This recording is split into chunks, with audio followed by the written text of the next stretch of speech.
Hello, everybody. Sunday Adelaja here.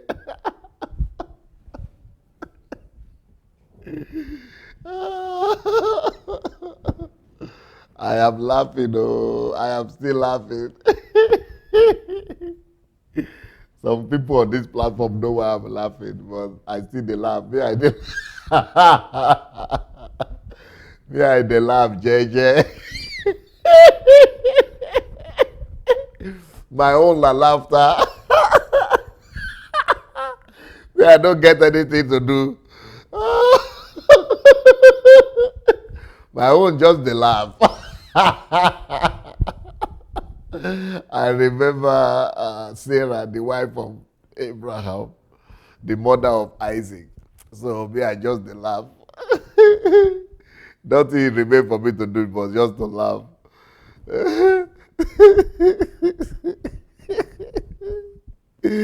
I can't stop laughing though. Some people on this platform know why I'm laughing. If you have depression, please.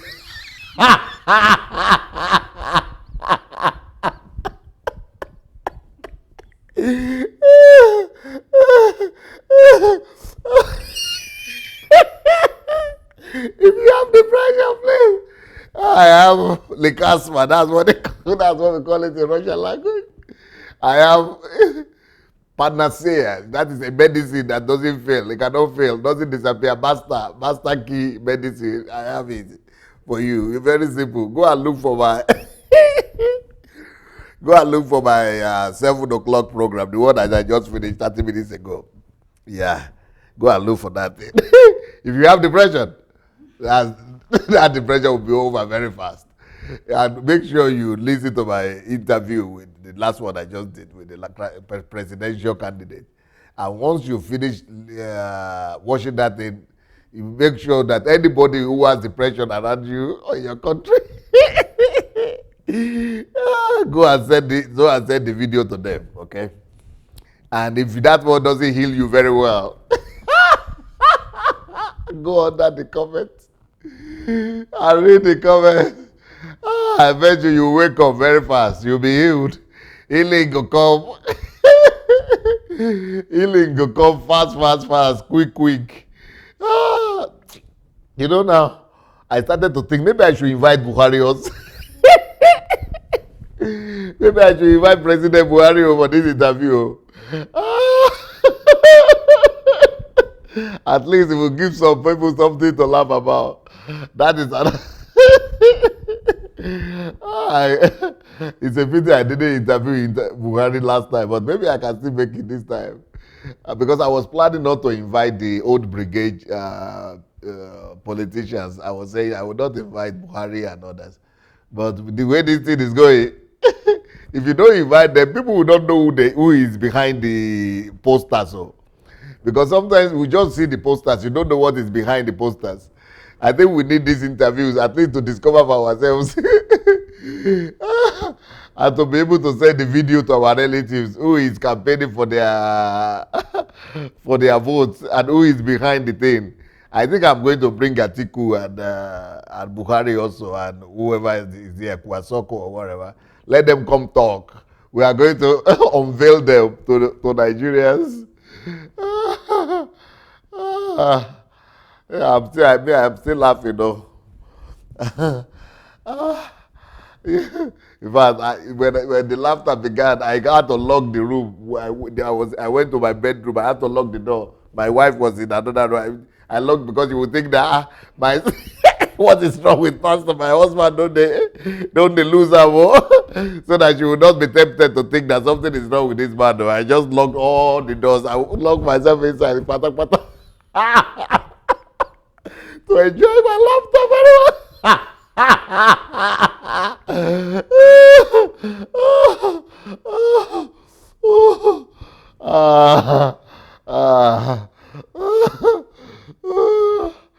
You know that one. The people are saying they are laughing at my BBC interview. This one was past BBC interview. I think there is one person that has beat my own BBC interview. My own BBC interview, even me, they watch them and they laugh. But this one, I think it passed my own BBC interview. I did an interview for BBC. They want me to speak Yoruba, so I started to speak Yoruba. Everything collapsed.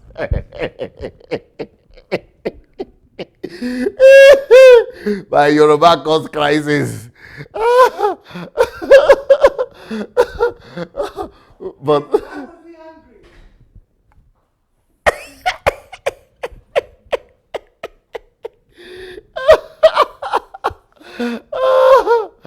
so my Yoruba interview caused crisis. But the crisis of this interview I just did is not, I think it's past my own. I think it passed my own Yoruba interview. Anyway, yeah. Yeah, let me finish with that interview thing and move to this. Because the next program I start, I am still laughing. Not to disrespect the candidate, thank God that he has enough faith in himself, but that laughter, I cannot just hold it back. They think they finished me here. I hope Nigerian pidgin, BBC pidgin will not come and be looking for me now after the Yoruba pidgin. After the Yoruba interview, sorry. But this is my interview with the presidential candidate. I think it tops everything. It might be the interview of the year. You guys should go and register that interview for competition, laughing contest, or what they call it, comedy contest. It's going to win international vote. Anyway, I think we are back here for our topic as usual, which is how to know God and be a friend of God. How to know God and be a friend of God. So here we go, guys. Anybody who wants to laugh, you go and look for that interview later. Let's finish this one first. But the topic of today is, therefore God exalted him. Therefore God exalted him. That's the topic of today. And of course, the series is how to know God and be a friend of God. How to know God and be a friend of God. The topic is, therefore God exalted him. Therefore God exalted him. So here we go, guys. Philippians chapter 2, verses 6 to 11. Who being in the form of God, that is Jesus, being in the form of God, did not consider it robbery to be equal with God. That is what our people say, Babala humility. That is major humility there. Humility, big time humility. So Jesus, being in the form of God, did not consider it robbery to be equal with God. He didn't rob it. He didn't steal it. He didn't see it as something to be stolen. You know the way people get associated with a big man or with somebody and say, oh, I know that guy. That man is my brother, is my uncle, is this, using association to, to boost their ego and to brag about things they have or things they have access to. But Jesus was not. Even though he was equal to God, he's the second person of the Godhead, but he took it easy. He was not using that to oppress anybody or to be pompous or to boast or to brag, but made himself rather of no reputation. Because if he had been looking at it that he's the second person of the Trinity, there is no way he would have agreed to become a man. There is no way he would have agreed to die in our stead. There is no way he would have agreed to strip himself of any kind of reputation and become like a servant, like a bond servant, and put on the image and the body of man. So verse 7 says, but made himself of no reputation, taking the form of a bond servant and coming in the likeness of men. So he reduced himself, he humbled himself so much that he became a servant to all of us, a servant to God, a servant to humanity, and took on the likeness of man. He took on flesh.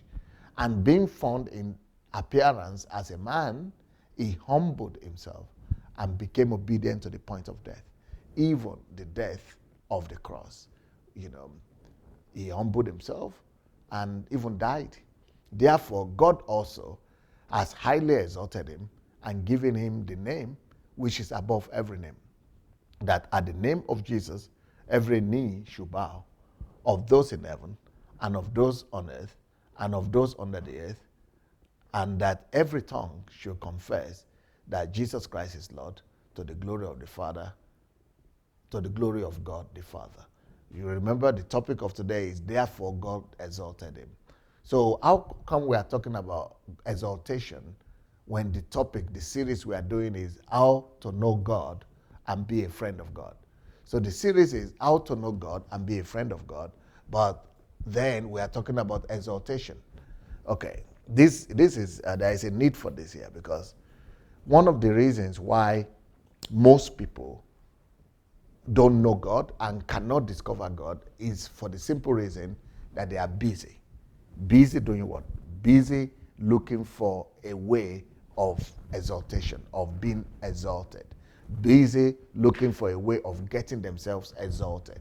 Looking for a way of being promoted in life, of being important in life. Looking for a way of how to be significant in life. That is what most people are busy doing. They are too busy looking at they are busy looking for ways and means to be significant. They are too busy looking for ways of promoting themselves, of being somebody in life. That's why we go to school, because we want to be somebody important in life. We want to have a status in life. We want to have position in life. That's why we look for money, because we want to be rich and have power and be influential and be respected. We want to get good jobs. We want to get promotion. We want to have a good social status. We want to be rich. We want to be powerful. We want to be wise. We want to be educated.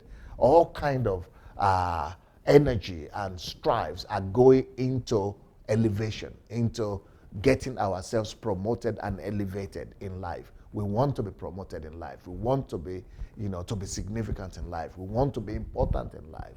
That is a major challenge for all of us. There is almost nobody in this life that will not say they have ambition. Everybody is not saying one ambition or the other. We want to be big. We want to be important. So if this is, if we are talking about how to know God and be a friend of God, how did Jesus manage that ambition in man? How did Jesus manage that ambition in himself? How did Jesus manage that human desire? Because he took upon himself the nature of man. It became man. He took the likeness of man upon himself, the flesh of man. So it means that he encountered, and the Bible told us that he was tempted just like all of us, and he had all the challenges that we are having. So in our own case, the desire to be great and to be elevated normally would take us away from God. But we know that Jesus became the greatest ever, and he was not tempted to forsake God or to look for that greatness somewhere else or besides God or away from God or aside from God. So how did Jesus attain his own greatness without departing from God, without walking away from God, from faith? How did Jesus become great still pursuing intimacy with God? How did he become great still not losing his oneness with the Father? How could he become so great, the greatest of all men, and yet he could still, be one and same with God? And he could still be, he didn't lose his love for God. He didn't lose his closeness with God. He didn't lose his intimacy with God. He didn't lose his oneness with God. So how can we do that as well? How can we do that? So the topic is, the series is how to know God and be a friend of God. And the topic is, therefore, God exalted him. Therefore, God exalted him.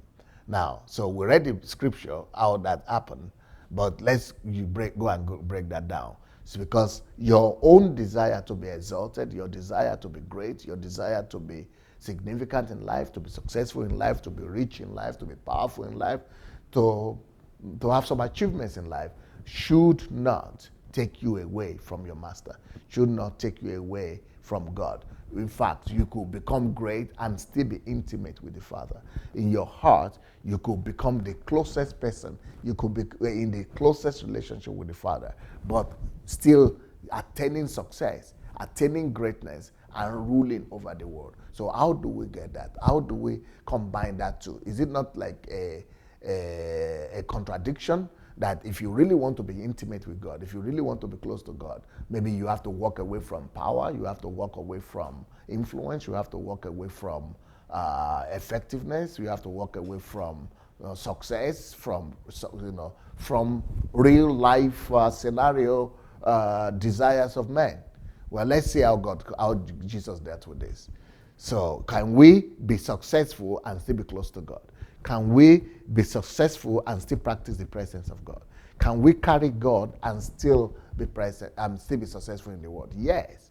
Actually, we are supposed to carry God to be successful. We are supposed to carry God in the intimate relationship and bring Him to everywhere where we have domination, where we dominate, where we rule over the earth, thanks to our intimacy with Him. So my note says, who wants to be exalted? So do you want to be exalted? Definitely. Everybody desires it. Even if you don't agree to it. And you say, oh, I don't want to. Oh, no, I'm too holy for that. Well, we know. Yeah, ask the GOs in Nigeria. All of them, they are so exalted that it's becoming a problem now. Even though they are too holy, right? All of us want to be exalted. Do who wants to be promoted? Do you want to be promoted? Yes, everybody wants to be promoted in life. Do you want to be elevated in life? Yes, everybody wants to. Certainly, everybody wants to be great. From this passage, the phrase, therefore God exalted him, means that you cannot exalt yourself. You can exalt yourself, but ultimate exaltation comes from God. Someone has to exalt you, and ultimately, sorry for that spelling, that's a wrong spelling there. Ultimately, it is God that exalts. It is God that exalts.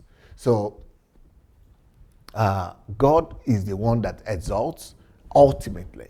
Not that people cannot exalt you. Oh yeah, people exalt themselves all the time. Nebuchadnezzar is an example. Herod is an example. People exalt themselves. People can, atheists. We have a lot of atheists in the world who became great, who deny God, who don't recognize God. So people can use their gifts that God has given to them, their talents, and work hard and become and exalt themselves through pride, through goals, through success. But the ultimate, the difference is that the ultimate promotion that cannot be challenged on the earth or in heaven comes from God. The ultimate promotion and exaltation that has the stamp of heaven, of God, comes from God. The ultimate promotion that will stand the test of time. The ultimate promotion that will be for time and eternity. The ultimate promotion that cannot be destroyed, cannot be removed, cannot be shaken, comes from God. So that is what this particular passage is talking about. So this means that God is the one who exalts like no man. Because man can exalt you, but for their own gain. Look at the presidents. Look at, for example, Buhari now. People are calling for his head. The very same people who made it possible for him to be promoted and to become the president, they are the very same people who want to remove him. That's how men exalt. They exalt you in such a way to put you down later on.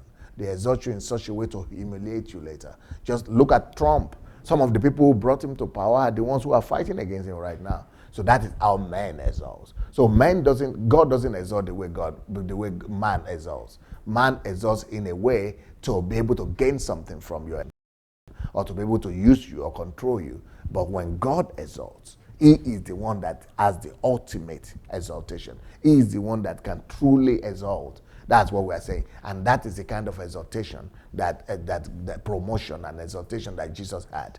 So if we look at it this way, that, okay, if I am with God, first of all, you shouldn't think that you are disadvantaged. That to serve God means to be disadvantaged because I have to compromise. I don't have to be desire to be great. I don't have to desire to be exalted or to be promoted. But I just want to please God. No.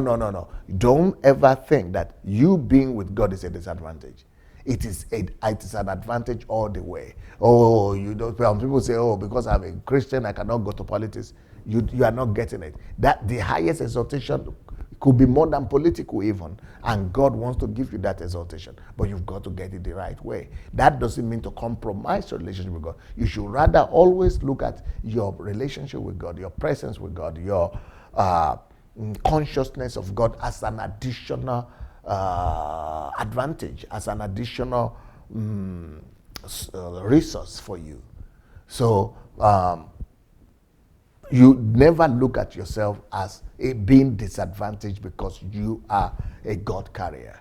Because you are a God carrier, you are rather having additional advantages. So don't be afraid of exaltation. Don't be afraid of promotion. Don't be afraid of achievements. Don't be afraid of attaining heights in life because you are afraid, oh, maybe that will make you to lose God or it will cut you away from God. No, no, no. Those things should rather bring you closer to God because you are relying on Him, and then you are carrying Him there. You are carrying His character, His image, His likeness, His attitude, His characteristics. You are going there to reveal Him. You are becoming His ambassador there. So how do we attain that form of exaltation that comes only from God? We could learn this from Jesus because Jesus got that kind of exaltation as well. He gained that exaltation that comes from God that cannot be argued. So how did He do it? Isaiah 53 verse 12 says, therefore, I will divide him. This God talking about Jesus. I will divide him or for him a portion with the great. You see, God is not against greatness. And God is in favor of greatness. And He Himself said He is going to give Jesus a portion with the great. And what attains to Jesus in these terms could be referred to, could pertain to us as well. You know, God desires for us to attain, to have a portion with the great. But you see, as we read further, you will discover that the portion with the great that Jesus was given is because of a principle that Jesus has followed. And that principle has to do with the principle of getting closer, of intimacy with God. And that intimacy with God is what qualifies Him for that greatness. And the one we read in Philippians as well, we'll still come back to that, also has to do with pleasing God, intimacy with God. And that is what landed him also that promotion and greatness. So in this Isaiah 53 verse 12, it says, therefore I will divide him a portion with the great, and he, Jesus, shall divide the spoil with the strong. Because he poured, you see, why? Why is God giving him a portion with the great? And getting, dividing the spoil of the mighty with him?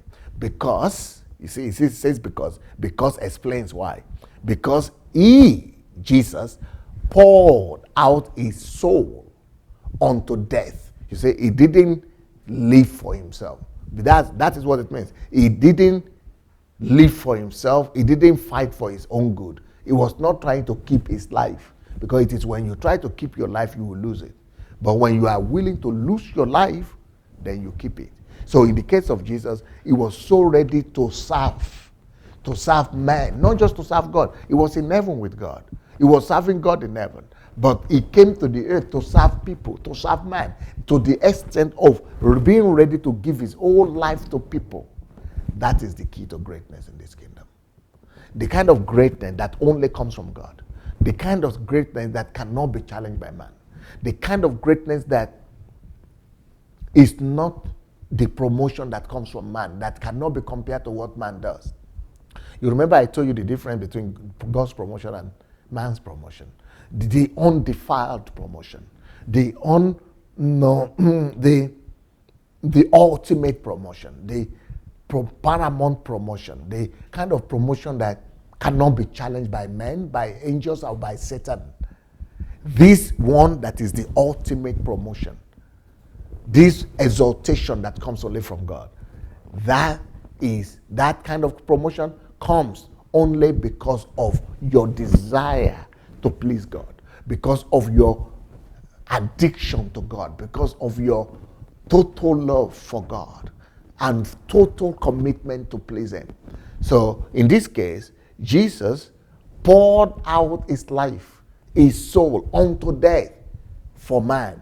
That is love. So, but why did he do that for man? Because he loved God. So his love for God made him to want to obey God. That is, he was so close to the Father that he was ready to die just to please God. So that kind of love for God, that kind of intimacy with God, that kind of oneness with the Father is what made Jesus to be able to do the kind of sacrifice that he did.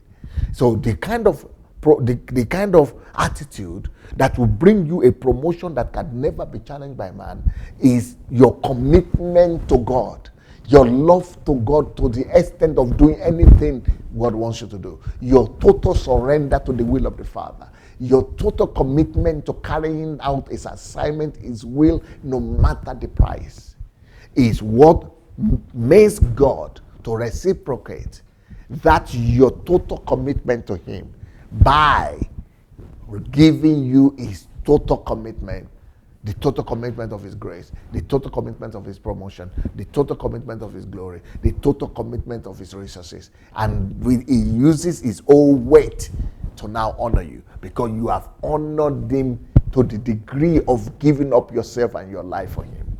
When you are committed to God to that extent, that you are ready to elevate him, you are ready to do anything for him, you are ready to die, you are committed to him and to his will. When you are committed to God absolutely like that, unreservedly to God like that, that kind of commitment to God, that kind of being sold out to God, that you said you are ready to go to politics if for his name's sake, to glorify him. You are ready to go and make millions and billions for his name's sake, to glorify him. You are ready to go to the laboratories and do research and be there year in, year out for his name's sake, to glorify him. You are ready to sacrifice. You are ready to fast. You are ready to pray. You are ready to serve people. You are ready to be humiliated. You are ready to be abused. You are ready to be insulted. You are ready to sacrifice. You are ready to work day and night. That commitment to the will of the Father, like Jesus, you are ready to do everything just to bring his will to pass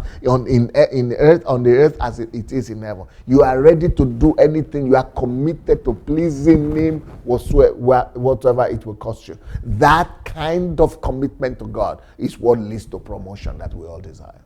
Now, what leads to promotion is pursuing after his will, after pleasing God. But what we do is we physically run after the promotion. We run after the external and outward things. And that's why we get something and we just keep on running for the rest of our lives. And we never really get what we want. We're running after shadows. We're running after mirage. And we never really become great. But the greatness that cannot be denied by man and by God, by heavens, the promotion that cannot be denied by Satan and by angels, is the kind of promotion that we are talking about today. Therefore, God highly exalted him. Would that be said about you? Therefore, the word therefore also signifies the fact that he has done something that led to something. Therefore means something has been done that now led to that exaltation. And so what is it? It is total commitment to pursuing the will and purposes of God. It is the total commitment to fulfilling and pleasing the desires of the Father. That is now what makes God to be able to trust you with his elevation. So in this passage here, talking about Jesus, he said, therefore I will divide for him a portion, or I will divide him a portion with the great. So greatness is not against God's will. God is interested in your greatness. God wants you to be great everywhere you are. God is interested in greatness, but how do we secure it? And he's also interested in dividing for you the spoil of the strong. Spoil means wealth. He's interested in trusting in your hand the wealth of life. But how? Why? What should we have to do? What leads to that? Why? He says, because he poured out are you ready to pour out yourself even unto death? That is what I'm doing when I'm doing this, my live broadcast 2 times a day, 6 hours a day. I'm pouring out my life. I'm pouring out myself. When you're ready to pour out yourself like that, even unto death, then, and he was numbered with the transgressors. And this is another, because the dying is easy sometimes. But sometimes there are some things that are harder than dying. Like one of the things that are harder than dying that I see here is that he was counted among the transgressors.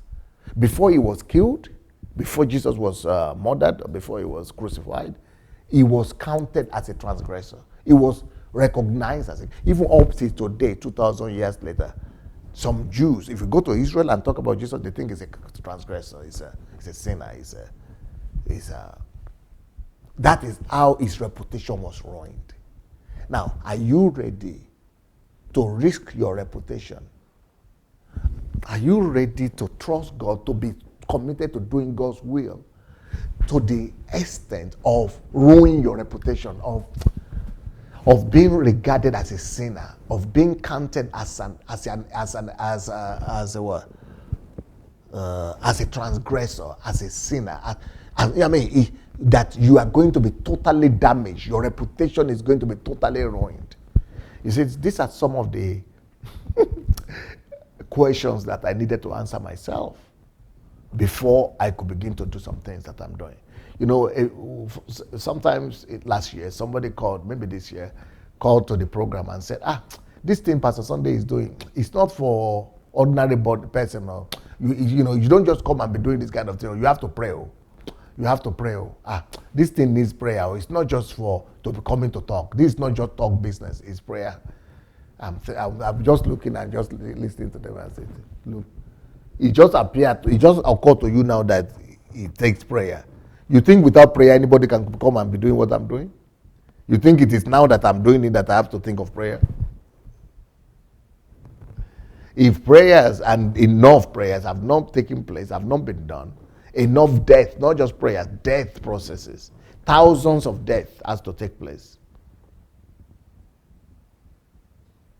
in a place and in ways and manners that you cannot even imagine, before I could be trusted to do what I'm doing right now. So the same thing with Jesus. To kill him is one thing, but that's easy. But for him to suffer the humiliation of being called a transgressor when he was actually a sinner, not just being called, but being condemned as a transgressor, being judged, the judgment is passed, that is a transgressor. So you see, for some of us, for me it was a challenge. Reputation was a big thing. For now, I don't even care. Now I don't care because I've passed through this. God has challenged me about this. Are you ready to be counted with the transgressors? Even when you are not to blame, even when you have not done anything wrong, or you do anything wrong, it doesn't matter. Are you even ready to lose your reputation, that the whole world will see you as a transgressor? Until you are ready, you cannot be counted with the mighty. For Jesus himself to be counted as one of the greats and to secure this kind of promotion that cannot be shaken by heaven or earth, this promotion that only comes from God, you have to be not just ready to die for the will of God, to seek God's will and to please God, but for that purpose of pleasing God, seeking his will, pleasing him, exalting his name, you must be ready to, even though you are holy, even though you are righteous, even though you are okay, even though nobody is holy, right? But even though you are upright the way you can, right? But it will be counted as the opposite. Your reputation will be ruined, your name will be smeared, and you have to be ready to be counted as a transgressor. And you have to embrace that status. You have to be willing to embrace that reputation of a transgressor, as of a sinner. It shouldn't bother you. You shouldn't care. You should be so consumed by the desire and the passion to just fulfill the will of the Father, to just please God, to just glorify God, to just exalt his name, to just fulfill his mandate, to just want to please the Father, that you will care less how people will view you, how they will regard you, what your reputation will be like, how they will, view you, what name they will call you, what smear campaign will go against you, what news and something. You will not even be bothered. announce, for example, that when people try to come up with, with some stories and tell me, oh, how will you defend? So I don't need to defend myself. You have some stories, you want to believe it. Good for you. Believe it. Believe anything you want to believe. I don't care. I'm more concerned about something else. I'm more concerned about pleasing heaven, pleasing the Father. I'm even happy that I'm counted to be in the company of the transgressors. Because that is a condition that must be passed before this kind of elevation that we're talking about. So you can go the easy way and go and look for elevation by going to work for Uncle Sam, by going to become a servant of a slave of money. But I have discovered something higher than that. Because Uncle Sam will make you into a slave. Uncle Sam will enslave you, captivate you, use you, and throw you out of the window eventually. But the one that will be there for you all the time, that will never leave you nor forsake you. Yes, before men, you might be counted as a transgressor, but what matters? Is it the opinion of men or the opinion of God? You take your decision. So, but for you to be able to get to this level, this height of greatness that we're talking about, you have to be great before God. And the way to be great before God is to be totally committed to pleasing Him, to accomplishing His will, to living for Him and with Him, walking in Him, and just totally committed to carrying out His will on the earth.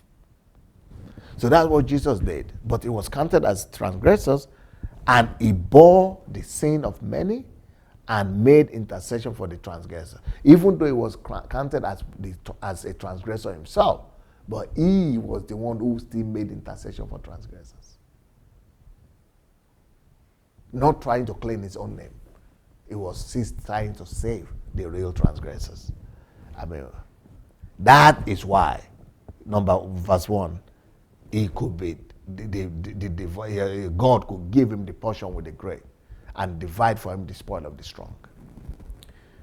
Therefore, I will give Him His portion among the great. This pertains to us also. God is telling you the same thing and telling me the same thing, which is exaltation. Who will do it? God. So this is the kind of exaltation we're talking about, the one that can never be challenged or argued. In Psalm 75 or 6 to 7, we're still talking about the same kind of elevation. It says, for exaltation comes neither from the east, nor from the west, nor from the south. But God is the judge. He puts down one and exalts another. This is the kind of exaltation we're talking about. The exaltation that cannot be challenged by man. Some will say, well, if it is God who exalts, I no longer try for promotion then at my place of work, school. Why should I try? Let God just exalt me. I will only need to pray and God will exalt me. No. You got it all wrong. This is not what we mean, no. We are saying that the kind of exaltation we are talking about is that it's as a result of something you have done. You first of all commit to carrying the will of God out. You commit to carrying the purposes of God out. But that means you have to act. For example, in the case of Jesus, He committed to carrying out the will of God. Then He rolled off His sleeves, left heaven where there was comfort, where there was glory, everything was great. He had to act His commitment out. He's got to confirm what He has said. He's got to carry it out. So, for example, if you say, okay, it's only God that exalts, then you must commit to the will of God, to whatever God wants to do, and go to work on it as if you are a madman. You must be working to bring to pass those will of God, those purposes of God, those plans of God, as if you are a madman. That's what I'm doing here by doing this program 6 hours every day and not collecting tithe, offering from anybody, not asking for your money, because I know what I'm doing. It depends on where you are coming from, or it depends on your perspective. It depends on what you know. You must not just go and say, okay, God, I believe you. You are the only one that exalts you, exalt me. That is a slap in God's face if you just go and say, okay, you are believing God, you are not doing anything. Because faith without works is dead. Faith without works is dead. So also is prayer without works is dead. When you say you believe and then you are not doing anything to bring what you believe to pass, to work out what you believe to make it come to pass, you are insulting God. You are telling God that you are a crook and that God could be manipulated and deceived, that you could just play Yahoo Yahoo on God. So if anybody is saying, I will only need to pray and God will exalt me, I mean, you try to fool God. That is horrible. Well, that's not a bad logic, but it is not in agreement with the word of God. When I say not a bad logic, I'm just saying that you are cunning. You are cunning. All right? You are cunning. You are a crook. You are Yahoo Yahoo, if you believe like that. You are a Yahoo Yahoo guy. You are a 419. Nigerian police needs to go after you. And that's the kind of Christianity people practice in Africa. Just go to church and pray and have the GO lay hands on you and then God will do it. That's Yahoo Yahoo Christianity. That is Yahoo Yahoo Christianity. That's not Christianity. Because if you believe something, if you really believe God for something, if you really trust God, if you really commit to something, you will go and give your life. You will walk like nobody else walks. That's why personally I cannot understand. I don't know. Sometimes people tell me not to talk like this, but for me, I'm talking for myself. I don't understand for any reason why a Christian will not be the best in anywhere he finds himself. I cannot understand any Christian that comes second in university, secondary school, college. I cannot understand it. Personally, I cannot understand. I cannot understand a scientist, a Christian who is a scientist and is not the best. I cannot understand a worker, a Christian worker who is working anywhere in the world or is anywhere, and you are not the best where you are. I cannot understand it. I cannot understand, when you say you love God, though, and somebody else is better than you in any area. I cannot understand it. I can't. Because if I say I am a believer and I want to glorify God and I'm living for Him, I'm a madman. I'm going to give myself to that. I'm going to dedicate myself. I'm going to walk. Even all other people will be thinking, this guy is crazy. Nobody can do this. Why is he doing this? Because I know why. I want to please Him. There is nobody that will be better. If I do anything, there is nobody that will be better than me in that thing anywhere in the world. I don't care. Some people say I'm the first Nigerian to do that, I'm the best Nigerian. I don't care for Nigeria. Or I am the first African. I don't care for Africa. There is nothing that I would do, lay my hands on to do, that anybody in the world will be better than me. Because I'm doing it I know who I'm doing it for. I'm doing it for God. I'm doing it for the Master. And I'm going to give Him my best shot that you will think, this one is too much now. Hey, relax. You will be begging me to cool down. But I will still not cool down because I know too much what I'm doing. I'm pouring out my soul for the one I love. So you'll be relaxed somewhere and be saying God should come and do it. But if you really love God and you are doing this thing for God, if you love God and you are doing this thing for God, you will not take things easy. You will do it as unto God only, or the way only God can, people can do things for.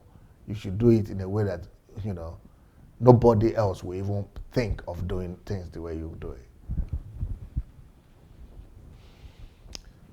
So nowhere is it written to pray to be exalted. So you cannot just say you are praying that God will exalt you. Some people did pray anyway. In the Bible too, some people prayed. Let's see the answer they got. In, what is here? Matthew 20 to 28. But why didn't you change it? Okay, so Matthew 20 to 28, but we are going to read just a few of those verses. Verse 20 to 21 first. Then the mother of Zebedee's sons came to him with her sons, kneeling down and asking something from him. And he said, what do you wish? She said to him, grant that these two sons of mine may sit, one on your right hand and the other on the left in your kingdom. So you see here, people want to do like Nigerian Christianity, Yahoo Yahoo Christianity. through prayers. They wanted to get all the blessings through prayers. So God, do this. Just do it for us. And Jesus challenged them and said, no, you cannot just come and ask without paying the price for it. I mean, anytime people tell you to do something for free or to just do something because you are brother and sister without paying the price for it, that is fraud. Don't encourage that. And you know what Jesus was telling them? Can you drink the same cup that I drink? Can you carry the same burden that I carry? Can you die the same death? Can you pay the price that I pay? For you to be where I am, you've got to pass through the journey. You've got to pass through the process as well. You've got to go through, you've got to pay your price, pay your dues. No exaltation without you paying your dues, guys. There is no exaltation anywhere for you just because you are praying. You can't bribe God. God cannot be bribed like that. God doesn't take bribe. He's not a Nigerian official. He cannot take bribe. It doesn't take bribe, guys. It won't work for you. So the first thing Jesus asked them is, I don't care if your mom, mothers, the mothers will come with emotions and say, oh, they are my sons, please, my sons. Jesus would not be manipulated by emotions. This is one of the lessons of this place. God will not be manipulated by emotions. God is a God of truth. God is a God of principles. Okay, maybe you'll be able to do it. Maybe you'll be able to sit with me where I am.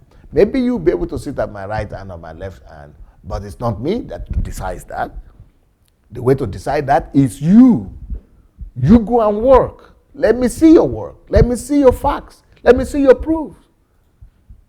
Let me see your attempts. Let me see your efforts. Let me see what you have done. Let me see.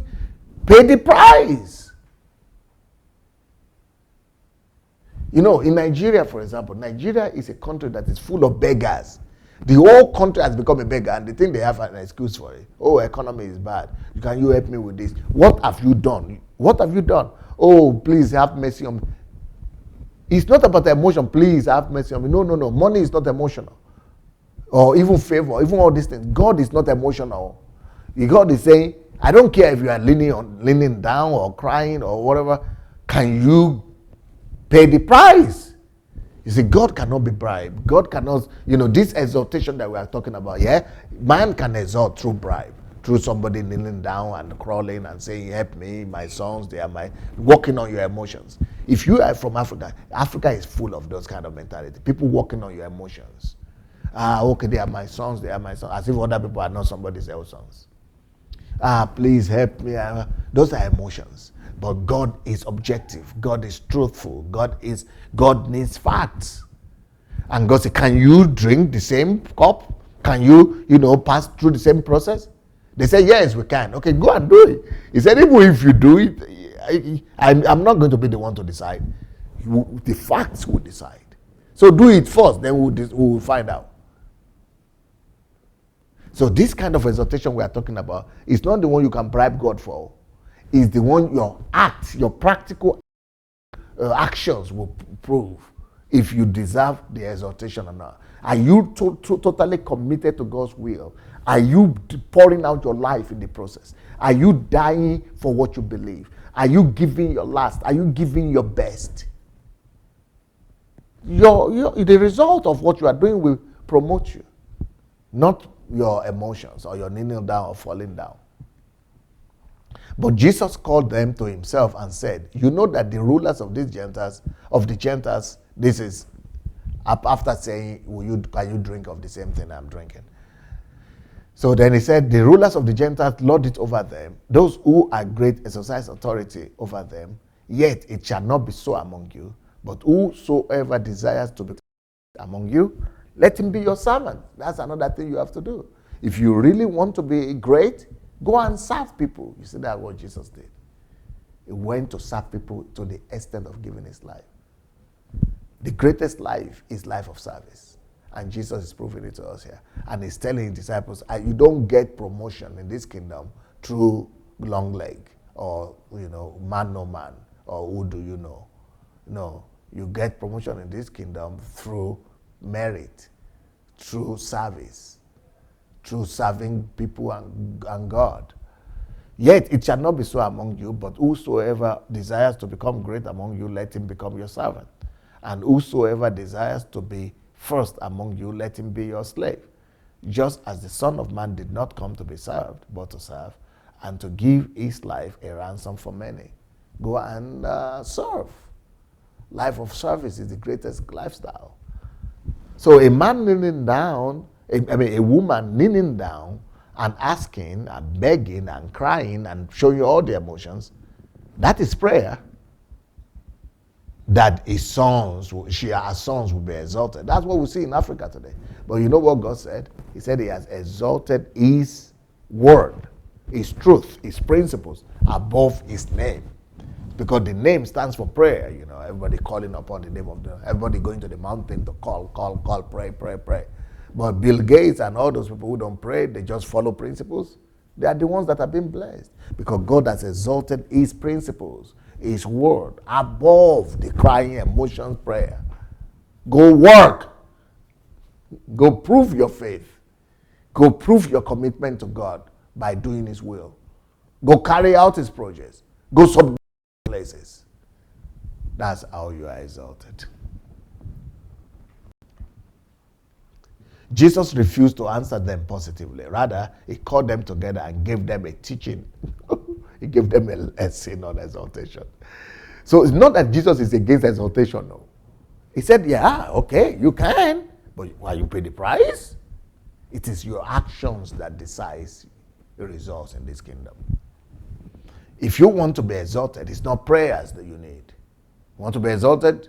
Go and fall in love with God and find out his will and go carry out that will. Go and walk like a jackal. Do something. Go out and do something. What do? First of all, humble yourself and go to God to reveal his will and his purpose for you, for your life, what he wants you to do. After that, humble yourself again to step out, to become anything just to get that goal met, to be able to work it out. But if you want to pray, then it means that you want others to be cheated. You are a shit. You want others to be cheated because you want to bribe God. Notice Jesus said, like the Son of Man. You go and do like the Son of Man. What did the Son of Man do? He didn't count it as equal to become like God. He humbled himself. Yes. He took the image of man, likeness of man upon himself. He became a slave to man. He paid the price, guys. He paid his dues. He poured out his soul even to death. Go and do like the Son of Man. He said the Son of Man didn't come to serve, but to be served, but to serve.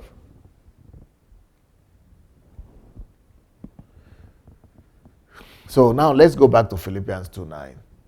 Therefore, God also has highly exalted him and given him the name which is above everything. So you see the therefore means he had done something that preceded that. So what did he do? He found out the will of God, became one with that will of God, identified himself with the will of God, wrapped his life around that will of God. He became the will of God himself.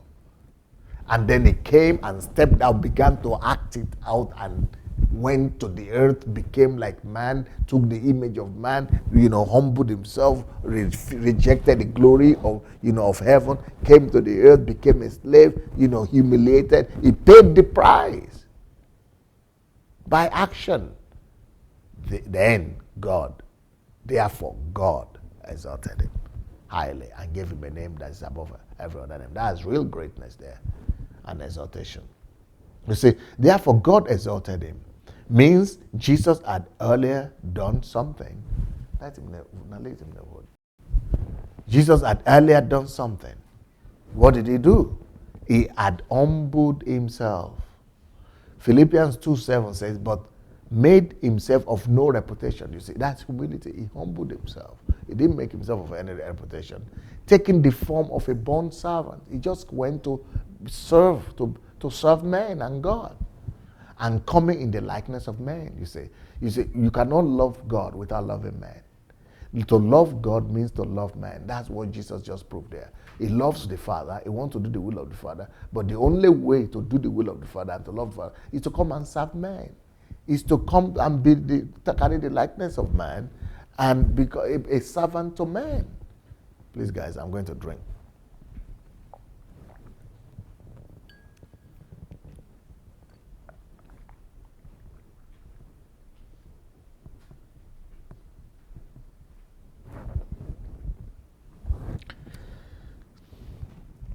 So Jesus said, like him, we should be like him, because he didn't come to be served, but to serve. Was he serving God in heaven? If he wanted to serve God, he would have remained in heaven. No, he came to the earth to serve man, because you cannot serve God without serving man. You cannot love God without loving man. That's why he had to leave heaven, where God is, to come and serve man here. You cannot love God. You have to leave God in heaven to come and love man here on the earth. So the only way to really love God is to love man.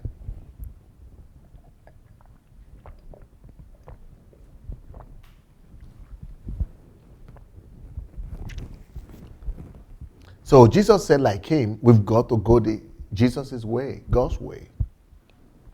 God's way to exaltation is to become one, intimate with God, in his will, to discover God's will, to make that will your own, to become one with the will of God, to make the will of God your life purpose, to then step out and humble yourself and establish that will and accomplish it with all your life, pouring out your life to accomplish the will and purpose of God. We have to be like our Lord if we want God to exalt us, to promote us. We have to humble ourselves. The type of humility Jesus demonstrates is seen in three phases here. Before I go into those three phases of Jesus' humility, I would like to say, if you want to call, for everyone that wants to call, please go and write to Facebook Messenger Move Agents. Facebook Messenger, look for Move Agents, one word, Move Agents. You will see the announcement there somewhere. Move Agents, and write. Don't call, just go and write that you would like to call. And also tell us if you would like to call by phone, by audio or video. You might want to use audio or you would like to use video. So let us know, because by the time we finish, we would like some people we would like to have your request for a call. Then we will call you back. So what are the three phrases of Jesus' humility? First, he is put on the same position as God, and he never considered it something to grasp or boast about. So the same with us.